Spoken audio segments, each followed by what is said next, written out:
Bien, buen día o buenas tardes. Esta semana se me hace un poco difícil el tener la sesión el día jueves, por lo que les estoy grabando este video como les informé en el anuncio de la clase. El siguiente mes ya entraríamos de lleno con inteligencia artificial, pero hoy vamos a terminar, o bueno, cuando vean este video, vamos a terminar con el tema de diseño instruccional.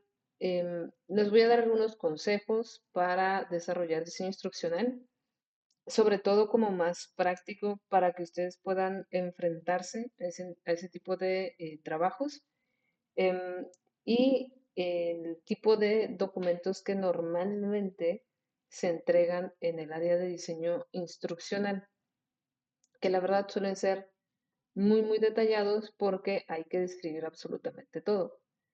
Es mucho más complejo, a grandes rasgos, hacer un diseño instruccional, tener una clase en línea, que tener sesiones, digamos, en plan de clase que va cambiando con el paso del tiempo y con la interacción en, dentro del aula de forma física. Sí cambia mucho.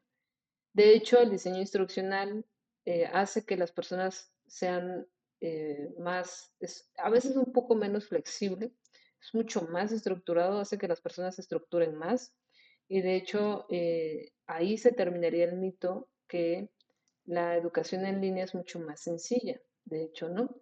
Porque cuando enfrentamos la clase en persona, podemos empatizar mucho con el profesor y guiñarle el ojo y que nos deje un poquito entregar una tarea más tarde, que vea que estamos participando, pero que tal vez no nos concentramos mucho en elaborar el material escrito o los materiales que hay que entregarse en clase, y se vuelve un poco más informal dentro de lo formal, es decir, es más suave, suele ser más suave, por lo menos hoy en día.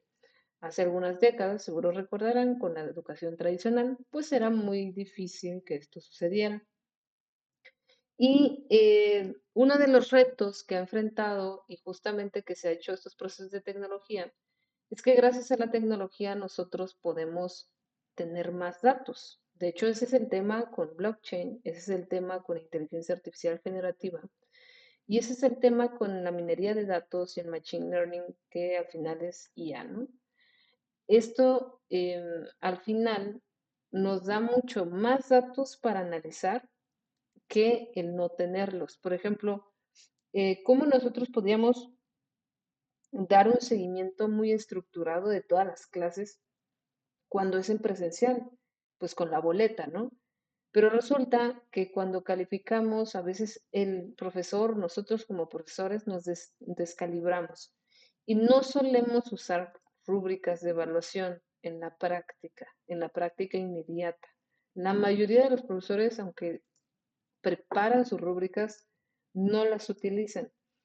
Y otro punto es que además que no las utilizan, muy rara vez el docente pasa toda la rúbrica o los resultados puntuales de la rúbrica a computadora, más bien lo traduce en una calificación final. Eso nos deja varios retos, sobre todo si queremos analizar, ¿la rúbrica funciona como está? ¿El profesor está calibrado para revisar? Eh, ¿Estos datos de las boletas realmente son estandarizados? Y ahí está la situación.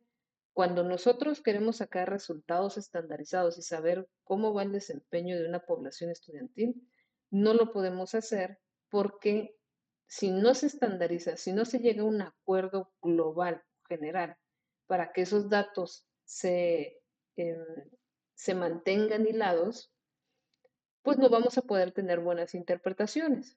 Y eso es parte de la investigación educativa. Es decir, si yo no estandarizo procesos o si no tengo un examen que me ayude a revisar cómo van en una materia y que pueda revisar los ítems y que pueda revisar la validez, la confiabilidad de los exámenes, pues muy difícilmente voy a poder comparar el rendimiento académico entre alumnos. No sé si sabrán, pero resulta que cuando hacemos esta parte del EXIES, en la revisión del rendimiento académico, y necesitamos comparar resultados, resulta que que hay que darles puntajes distintos a los alumnos que vienen de ciertas preparatorias. Y ustedes dirán que eso es muy injusto. Y pues sí, puede serlo y no, al final no lo es, porque también cada preparatoria mantiene una calidad distinta. Es decir, un 10 de la preparatoria Lázaro Cárdenas no es lo mismo que un 10 en CECITE. Y duele aceptarlo, pero así es. Es muy difícil porque también nosotros como docentes medimos en calidad de los estudiantes que nos encontramos. Y ahí está una de las problemáticas que tiene que ver con el sesgo del humano. El humano tiene muchos sesgos.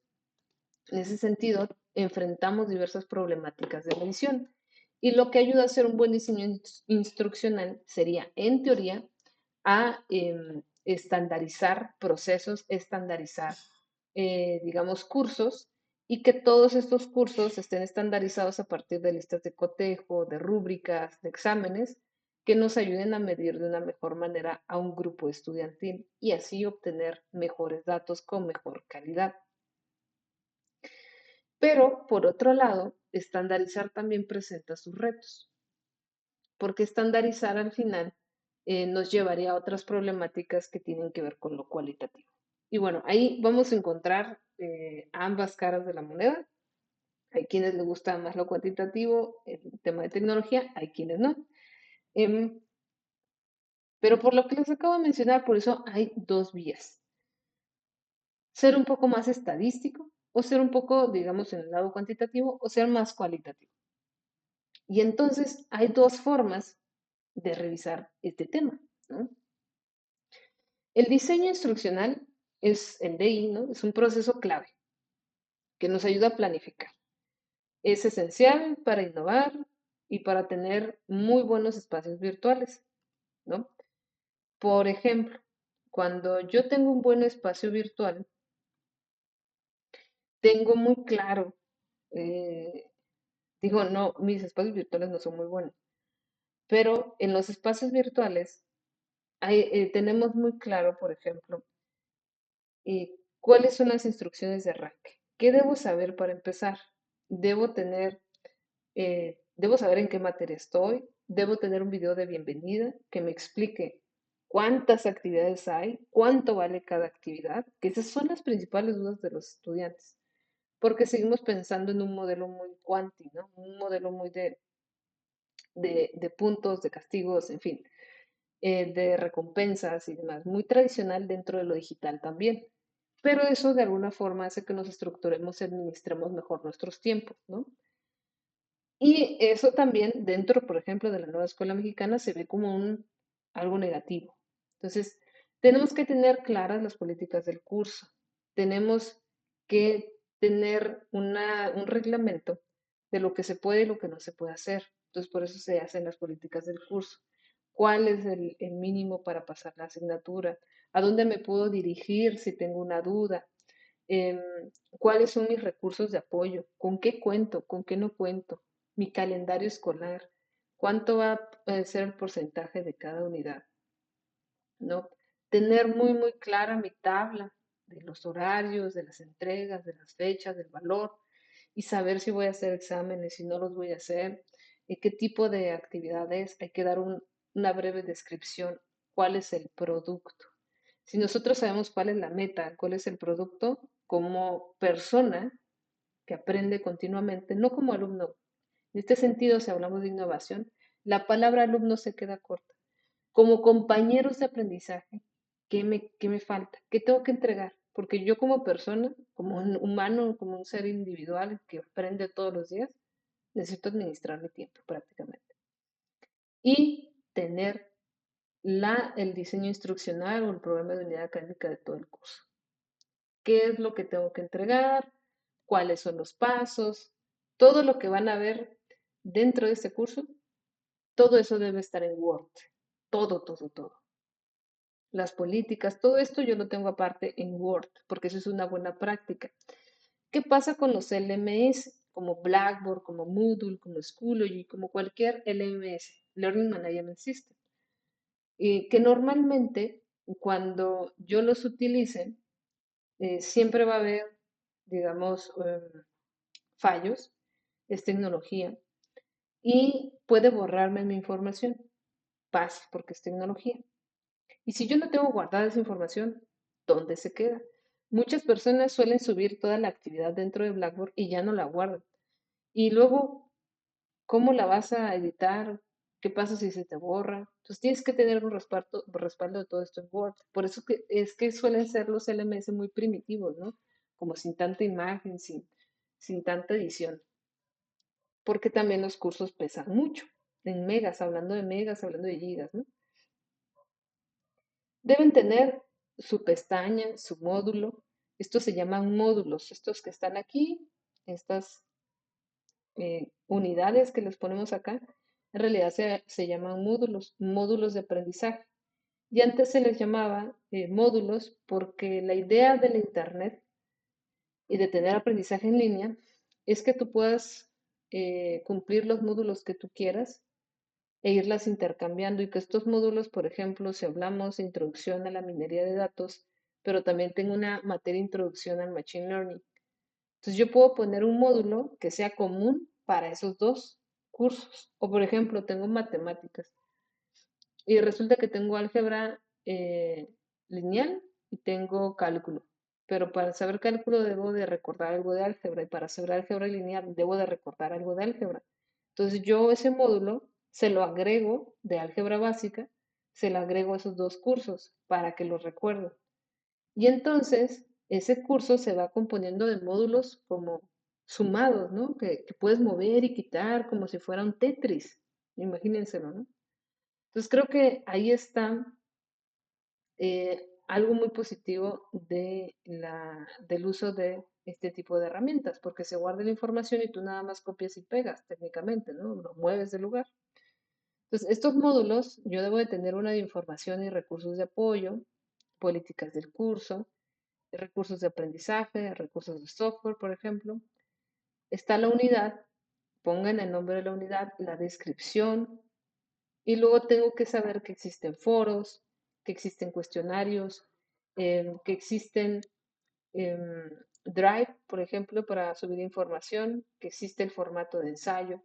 Y cada plataforma es distinta, no todos tienen las mismas características, pero en general, normalmente todas las plataformas tienen habilitado el cuestionario, subida de documentos y foro, normalmente.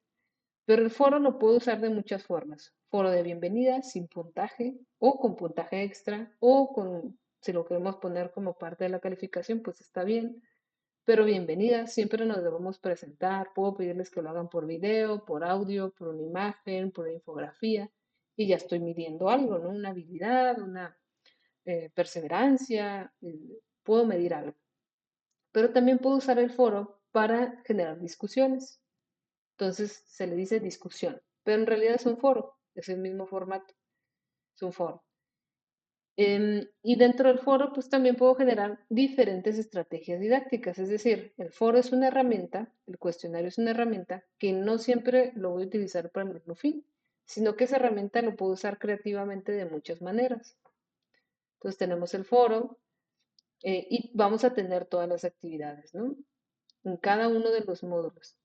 Y cuando entro a un módulo, entonces yo debo de tener las instrucciones, el video, el objetivo de esta actividad, los pasos a seguir, cómo lo voy a entregar, cuáles son los pasos. Esto es una actividad muy sencilla, por eso está cortita. El código que les estoy proporcionando y una rúbrica.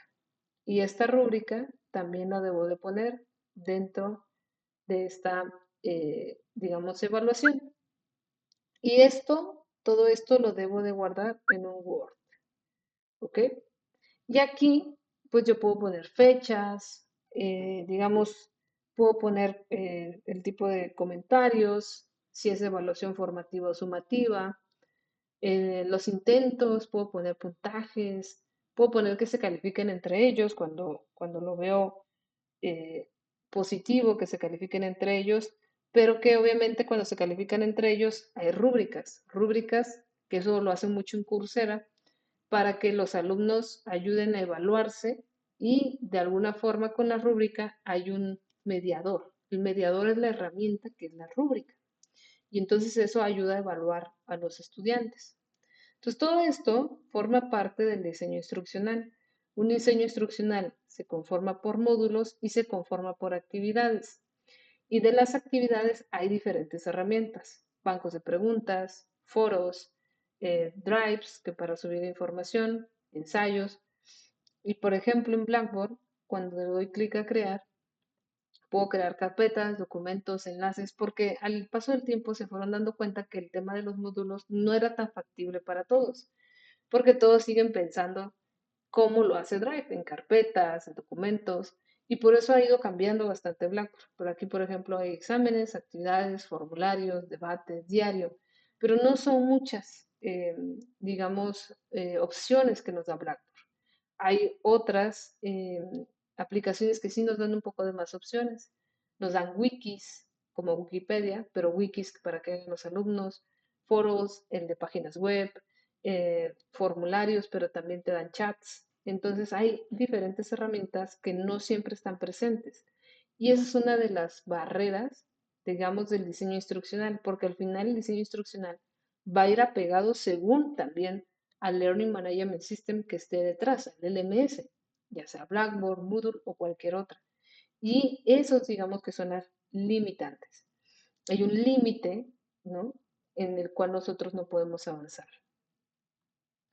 Entonces, tenemos el diseño, que como vieron permite estructurar las experiencias de aprendizaje, establecer un marco teórico y metodológico coherente, pero hay muchos modelos de diseño instruccional.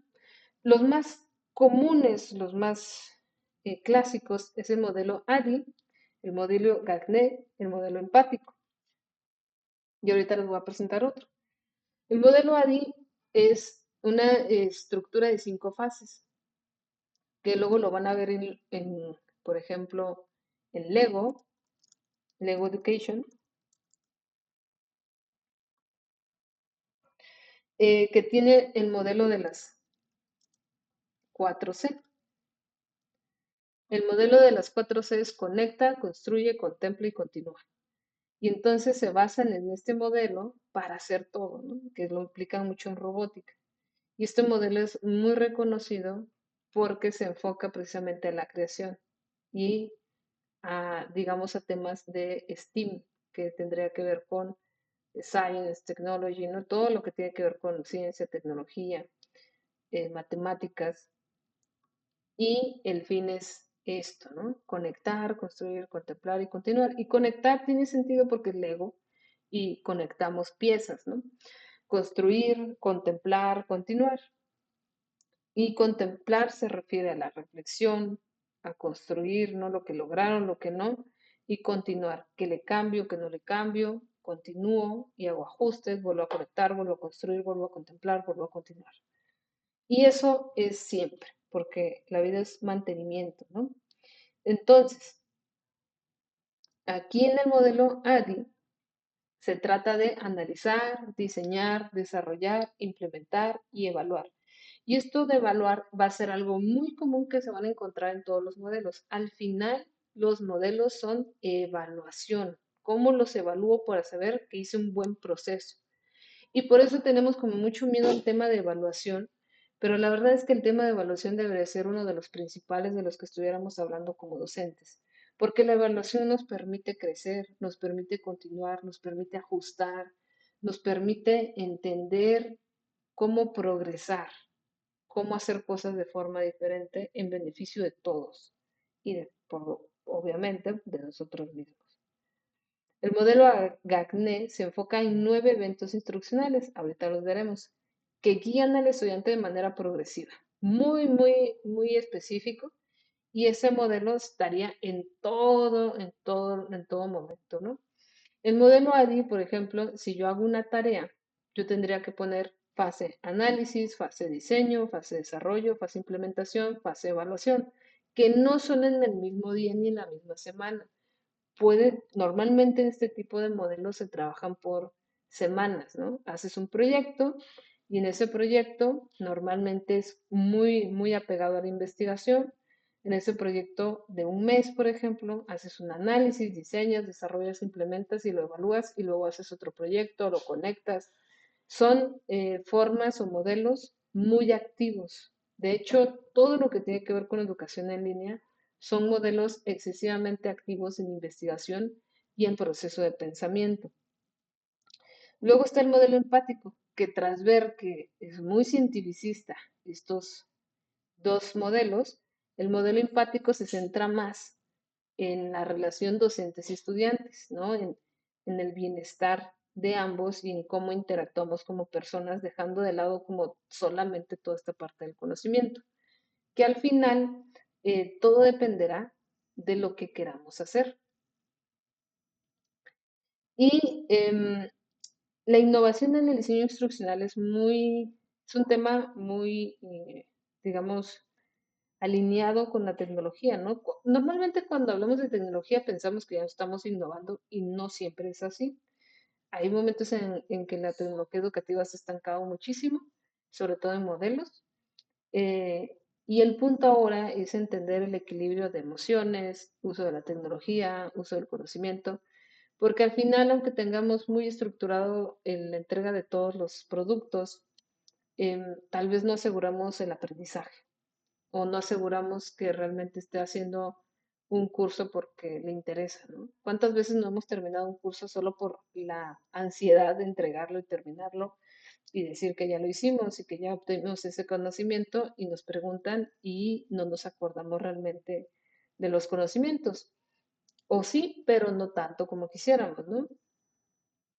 Y uno de los enfoques con componente emocional muy utilizado es el BSCS5E, que busca integrar todos los aspectos emocionales y cognitivos. Este modelo fue desarrollado por Biological Science Curriculum Study y por eso se llama BSSC. Y el fin es estructurar un proceso de enseñanza-aprendizaje, enfocándose en fomentar el aprendizaje significativo y que este modelo nos ayude a conectar experiencias nuevas, previas, perdón, con nuevos conocimientos, con nuevos conceptos, con nuevas experiencias que tiene que ver con la parte del constructivismo y que va muy alineado. Y se trata de enganchar, explorar, explicar, elaborar y evaluar. Enganchar, motivar y conectar con el estudiante, ¿no? Con los aprendizajes previos y nuevos. Explorar es investigar prácticamente, explicar de lo que investigué, cómo lo explico, cómo promuevo el entendimiento conceptual. Elaborar es lo mismo que desarrollar, ¿no? Expandir el conocimiento aplicándolo a algo que nosotros queramos hacer. Y evaluar, pues valorar el progreso. Es que no hay otra forma, solamente que en Latinoamérica le huimos bastante a la responsabilidad personal, a la responsabilidad con los demás y con la sociedad, sobre evaluar procesos. Nos da mucho miedo ser evaluados y saber que estamos haciéndolo mal. Ese es el miedo que nos provoca, ¿no? Y como ya les había comentado, los medios y tecnologías del diseño instruccional son como Moodle, Blackboard, herramientas de videoconferencia y recursos digitales interactivos. Y como ven, ustedes cuando presentan un diseño instruccional ya tienen que tener los pasos desde el 1 hasta el 100 de la actividad a realizar. Tiene que ser muy explícito y es por eso que un diseño instruccional suele ser más cansado que una planificación. ¿Por qué? Porque hay que describir paso a paso, porque lo van a leer los estudiantes. Entonces tenemos el modelo empático que trata de los cursos de escritura creativa, por ejemplo, ¿no? Un ejemplo es la escritura creativa. Bueno, el modelo empático sería enfocarse centrado en la persona, reconocer el bienestar y tener una buena interacción humana y un bienestar integral.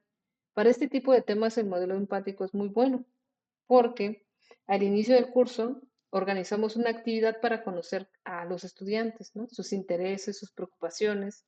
Después todos comparten su experiencia, se realiza una contribución final, un cierre del docente, recuperando comentarios de todos. La verdad, es una de las mejores técnicas que se puede implementar. Siempre aludir a las cosas positivas que dicen los estudiantes, más allá de siempre corregir, ¿no? Creo que esa visión de ver las cosas positivas y luego ir aclarando poco a poco las negativas sin ser punitivos, sin señalar a alguien, creo que eso es lo mejor que podemos hacer. Luego la interacción humana donde se realizan estos debates en grupos pequeños para dar retroalimentación, para tener una conversación, para platicar, para charlar y generar ejercicios de reflexión y respiración al comienzo de las clases, como los temas de Yoga Nidra. Yoga Nidra es una técnica de respiración que se puede aplicar o que lo pueden aplicar ustedes, que les podría funcionar mucho con sus estudiantes, que son 5 o 10 minutos en algunas clases, y que podría ayudarles también a reflexionar sobre otras formas de aceptar los choques que hay en la clase, ¿no? Los nuevos aprendizajes, lo que no sé, lo que sí sé, y tener esa conciencia de que somos unos constantes ignorantes de las cosas y que eso no nos hace estúpidos o tontos o incapaces, sino que por nuestras condiciones sociales y contextuales estamos donde estamos y partimos de ciertas herramientas y de esas herramientas pues tenemos que hacer lo mejor posible.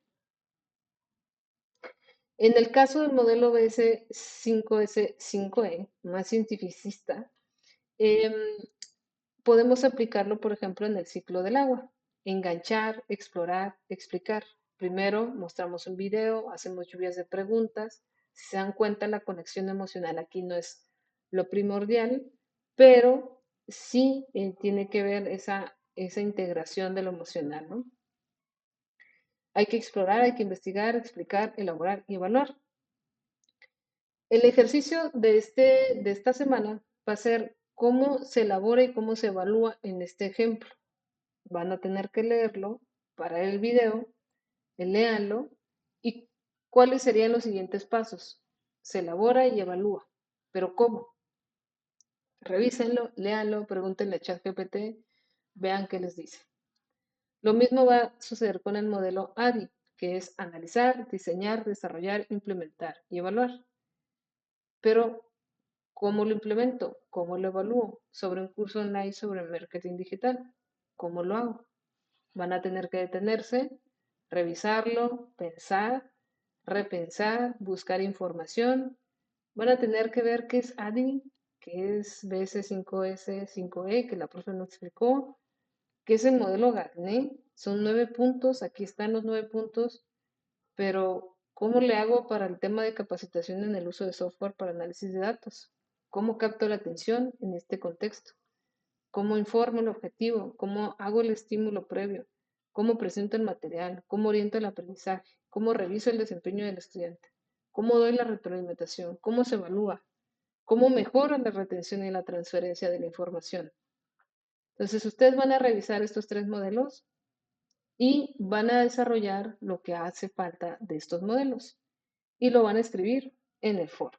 Y esto es otro tipo de estrategia que podemos utilizar para hacer un buen uso de esta herramienta que son los foros.